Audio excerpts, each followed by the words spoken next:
Eric Harrison, and this is my pawn shop. I work here with my old man and my son, Big Hoss. Everything in here has a story and a price. One thing I've learned after 21 years, you never know what is going to come through that door.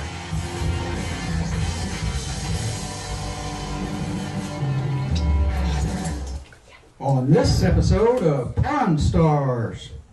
I have a censer. I want to sell it. It's a really nice Persian brand vessel, and I think it might even have been used by somebody famous. I'm just not sure. Last Tuesday in the pawn shop.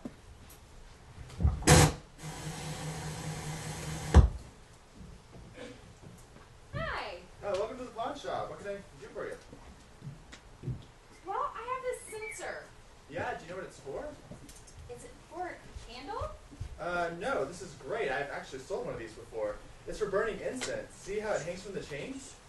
Yeah, it looks old. I thought it might ought to be hanging in a museum. Yeah, I'm not sure about that. Do you know what you want to do with it? I want to sell it. And how much do you want for it? Oh, maybe $2,000.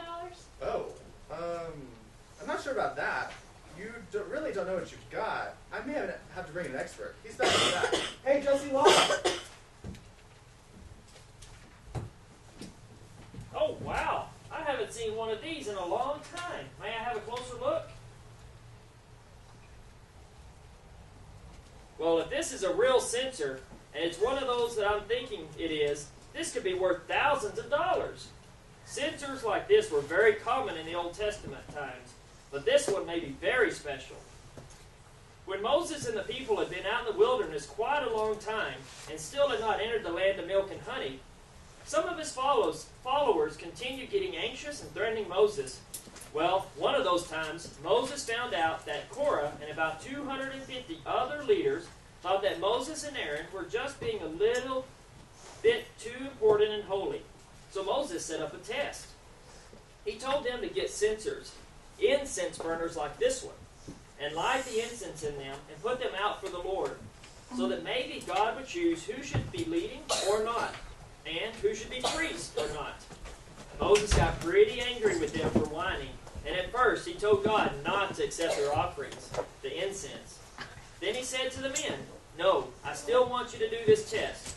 So they got 250 of these censers, and Aaron even got one, and they put them in front of the tent of meeting. God was mad at all of their testing business and almost struck them all dead. Well, all but Moses, that is. And Moses asked God if there had been some men that could save them.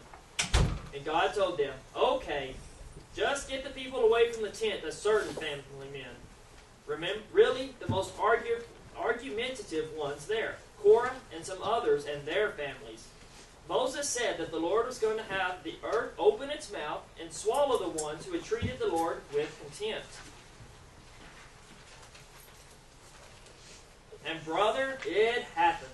Of course, the other people, though, were holding those 250 censers were really scared because they were the ones who kept arguing with Moses. Well, a fire came up from the Lord and burned all those guys and their censers. Of course, Moses knew that the censers were offered to be holy, so he had his guys dig them out of the ashes and hammer them flat so that they could be offered, so they could be use the gold to overlay the altar. Of course, the people certainly remembered when they saw that gold that only a descendant of Aaron could burn incense before the Lord. As I recall, that wasn't the end of the story, though, right? You're right.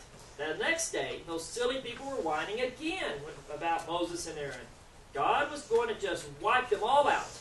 But Aaron took his own censer and lit it from a fire from the altar, and stood between the living and the dead, as God hit them with a plague.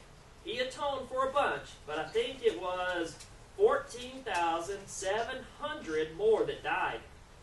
Those were some ridiculous people. But is this one of the censers?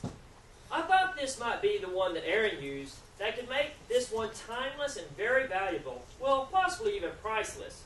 But let me look here on the bottom. Well, bad news. This looks right for the time, but on the bottom there's an insignia. It says, "Made in China." Oh, man. Well, it's not authentic, so I'm just not interested today. But thanks for coming in. Okay, well, I guess myself put a candle in it now.